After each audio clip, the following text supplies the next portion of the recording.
mga kalabs. Ayan.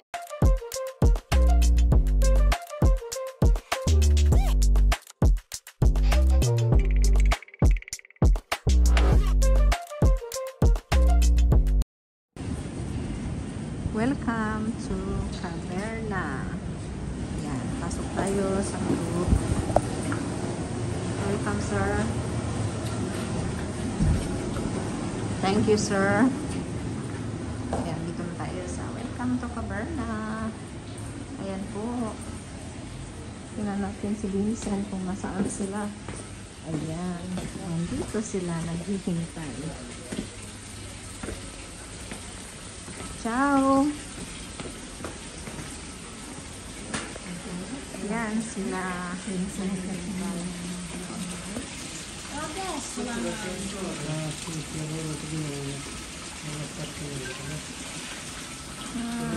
Ayan, ang ganda. Hi, Vincent. Say hi, Vincent.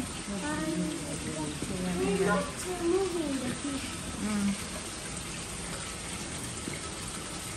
andito na kami at ayan na yung reservation table namin na para sa aming 5 pero para mang pang 10 ang aming table. Ang laki nga naman at wala pang tao dahil maaga kaming dumating.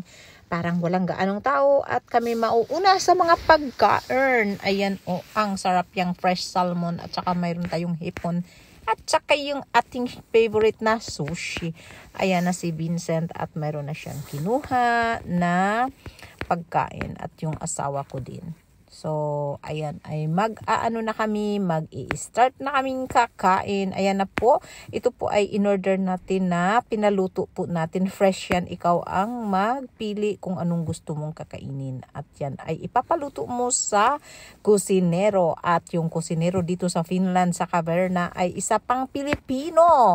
So, sinarapan talaga niya ang kanyang pagluto dito sa amin. At ayan na, habang kumakain ay may nagdadala ng malaki namang parang lechon at yan ay hihiwain niya sa harapan ninyo. Ayan ay napakasarap naman na karne yan. Yan.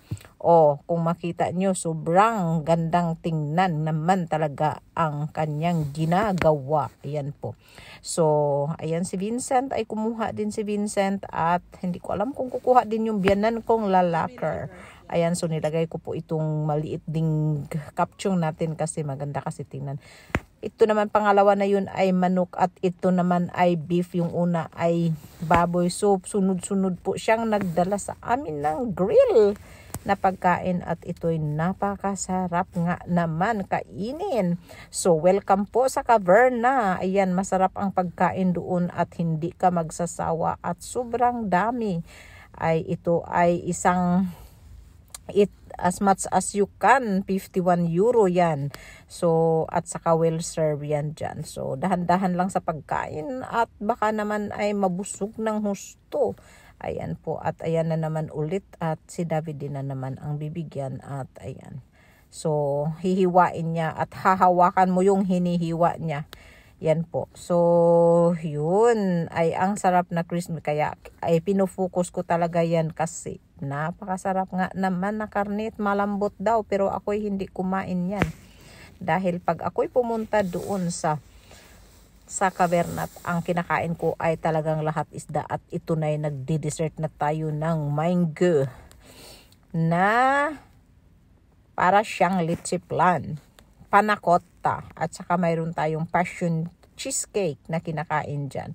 Ang super sarap nga naman kainin at ayan ay napagod na yung mukha sa kakakain. At ito naman ang ating ngayon gagawin at maglaro-laro muna tayo dito sa chocolate fountain. Ayan po yung chocolate fountain po ay napakasarap po kainin at ang ginagawa ko po ay pineapple po yung pinapahid-pahid ko dyan sa chocolate na fountain. Ayan po. So, kung hindi nyo makita mukha ko, pasensyahan nyo na. At ay pinupokus lang po ng asawa ko yung chocolate fountain. Pero siguro hindi naman nakatingin sa akin. Ay, naku nga naman itong asawa kong nagbibideo ay nakatingin man yata sa iba. Ayan ayan na at ito naman marshmallow naman ang isusunod nating ilagay at aanuhin natin. So yun lang po ang aking ma-share sa inyo ngayong araw na ito. Napakasarap nga naman talaga ito at ayan medyo dumami-dami na ang mga tao.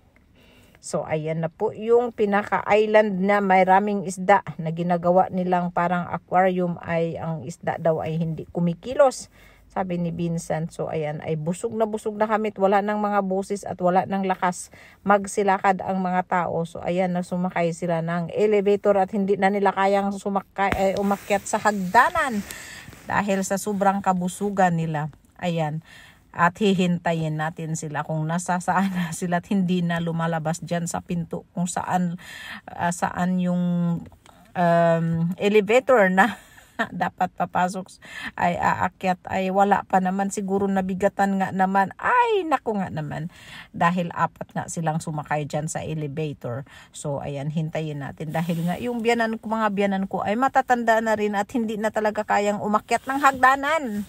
So ayan, ay kakahintay ko'y matagal, ay ayan na, nagsilabasan na nga sila. Ayan na, si Vincent pa ang naunang lumabas at andyan na yung lolo ni Vincent na ay 80 years na rin yan at ang nanay ay 75. So matatanda na talaga ang mga biyanan ko, pero kaya pa nilang magbiyahe papunta dito sa Finland at para bisitahin kami ng mga pamilya. Si David lang naman kasi ang anak nila, kaya kakayanin nilang bibisita sa amin dito. At ayan, lalabas na nga kami, ay prepare na ng sombrero at saka yung mga gloves, at napakalamig nga naman sa labas ng araw na ito. Na sa paglabas namin ay natsambahan namang umuulan ng tubig at ay sobrang lamig dahil sa sobrang lakas man ng hangin. So ayan po, ay ayan na yung biyanan ko, nagbalukot na yung biyanan ko. Ayan, at si David nga naman ang bumubukas sa aming pinto. So ito pala yung center ng Helsinki at by night yan tayo. Ayan na yung biyanan ko, naglalakad na at ang lakas nga naman ng ulan. Ayan, so wala talaga tayong magawa pag malakas ang ulan at so yan po yung Cluby. So malapit talaga ito sa center. Ayun na si Vincent at ito naman yung papa ni Davide at yung si Davide ko, ang aking prinsipe ng buhay. Ayan siya at sabi ko sa kanya, videohan naman niya ako. So ayan, at sabi ko, videohan mo ako dito, hindi pa ako naka-video dito, kaso lang maitim na nga tayo at madilim pa yung ating video. Ayan, so wala tayong magawa. At so nandito pala kami, anong shop yan, hindi ko nga maalala kung anong shop yan na binidyo. The next day. So, yun na yun. At ito na nga pala, the next day ay kami pumunta sa malaking supermarket na yung maramihan ang iyong bibilhin at nandyan na nga kami. At ito na nga yung oil na bibilhin namin, ay napakamahal nga naman at 87 euro yung 5 litra yan. Grabe, parang hindi ko anuhin, pero ang tatay ni Davide ang nagsabing kinailangan naming bibilhin yan kasi at yan ang mas healthy. So ito nga naman, ang laki nga naman itong tindahan na ito at may mawawala ka dito dahil sa sobrang kalakihan itong tindahan na ito. At ayan ay ito yung section ng mga tea, coffee. Ayan, tapos may tao doon. Buti na lang at hindi ako nakita. At ayan ay siya ay ano bang ginagawa niya, nag-arrange siguro siya. So kalaki-laki nga naman itong tindahan na ito at ito at nag-i-enjoy din kami habang nag-shopping. So ayan po. At ayan yung mga isda. Ayun na sila. Mga isda. Ayan na sila ni David at nagtitingin sila ng bibilhin, dadalhin papuntang Italy. Ayan po. O diba? So ito yung ma-share ko din sa inyo, yung kalakihan ng tindahan dito. Ayan yung malalaking balot ng pastang sa 10 kilo. Ayan. At pero may kamahalan din. So ang 10 kilo, 5 kilo lang pala yun ay 3 kapin. Ayan, ito yung iba-ibang klaseng mga ketchup, soy sauce, iba-ibang klase ng mga tomato paste, mga tomato sauce. Ayan. At mayroon din tayo dito sa kabila. Ayan, puro iba-ibang klase. So mag-enjoy ka at bilhin mo anong gusto mong bilhin dito. mabibili mo lahat. So ito pala yung tindahan ng mga para sa mga may mga company, at dahil may company nga ako at ayan ay pwede kaming pumasok dito, pero pwede din pumasok ang kahit walang company. Ayan na yung dalawa kong anak at ang dalawa kong dito naman tayo sa may mga salads. Ayan o, mga salad. Kukuha nga ako nitong rosemary, ba? Rosemary.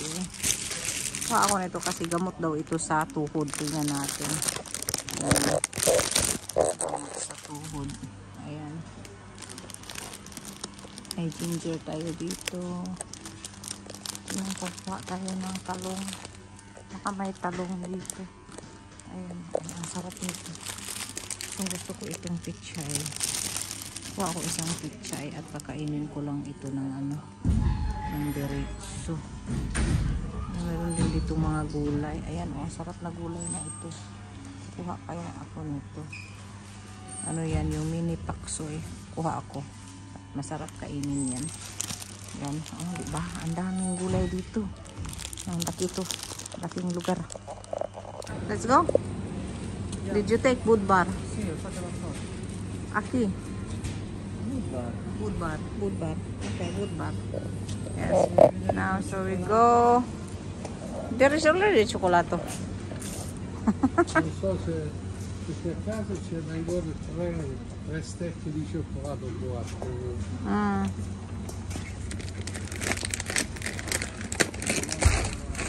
Kasi gusto ng biyanan ko ito. Gusto din ng biyanan ko ito. Kaya kumuha ako nito. At ang magbabayad ay yung biyanan ko. Siya ang magbayad nitong aming pinamalingki. So, parang take what you want, sabi niya. Advantage natin, kunin na natin lahat. Hindi Hindi naman. At ang dami talaga nilang binta dito. Talagang napakalaking tindahan ito. Ito yung para sa commercial. Mga may-ari ng mga tindahan ito. Ayan. Mayroon ayun, may candy dito. Baka gusto ni Vincent ito. Cute. Ang cute Ano niya.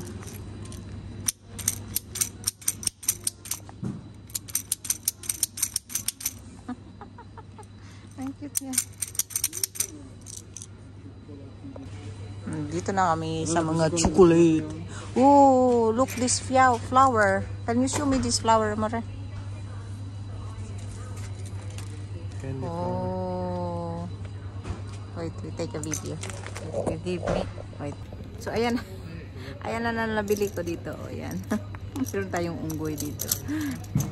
Nagka-clap hands yung unggoy. Bilhan ko si Vincent saka yung pinsan niya.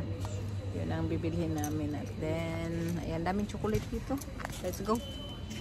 Let's go. Ayan, yung mga kasama ko yung biyanan ko. Okay na lang at okay na yung biyanan ko. Hindi na. And dito yung mga chips. Oh, sabi mo, naghanap ka ng chips. Sila biya mo.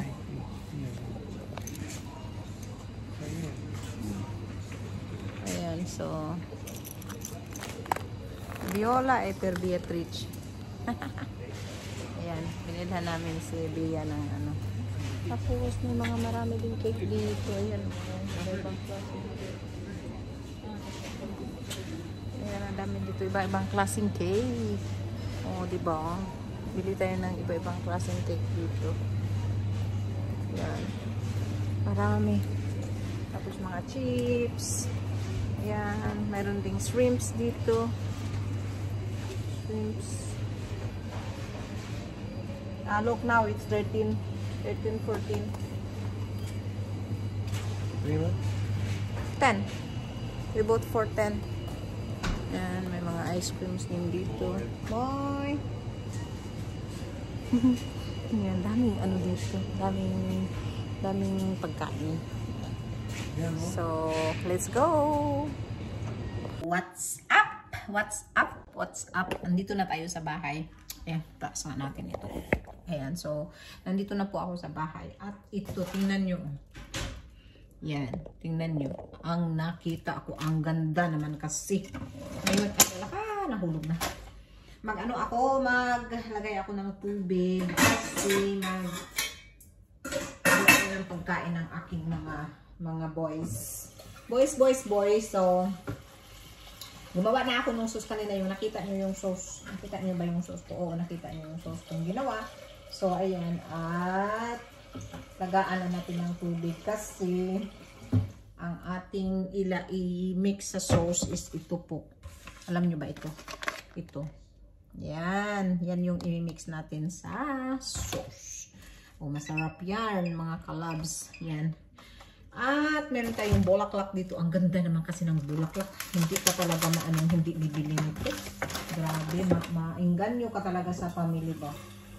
Pero minsan-minsan lang naman ito. So, ayan. Ilalagay natin itong bulaklak.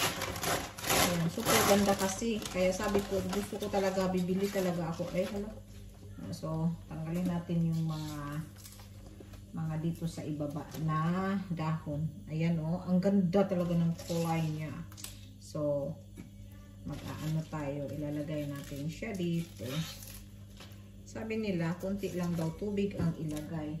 Baka naman makalimutan ko bukas ay wala na itong tubig, ay patay na lahat.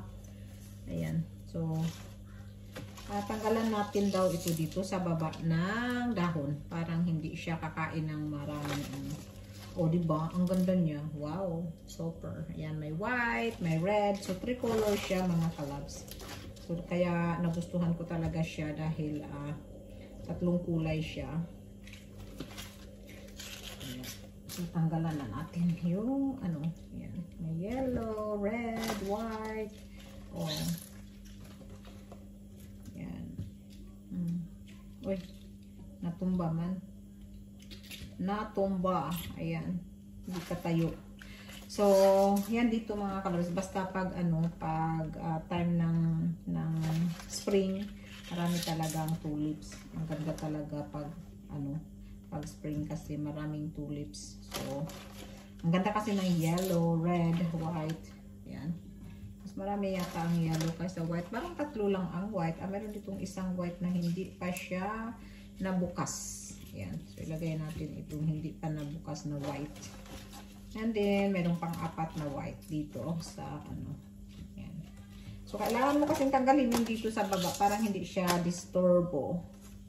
Ayan. Disturbo sa ang ganda ng bulaklak natin, mga kalabs. Yan. O, diba? Anong sa inyo? O, diba? Ang ganda.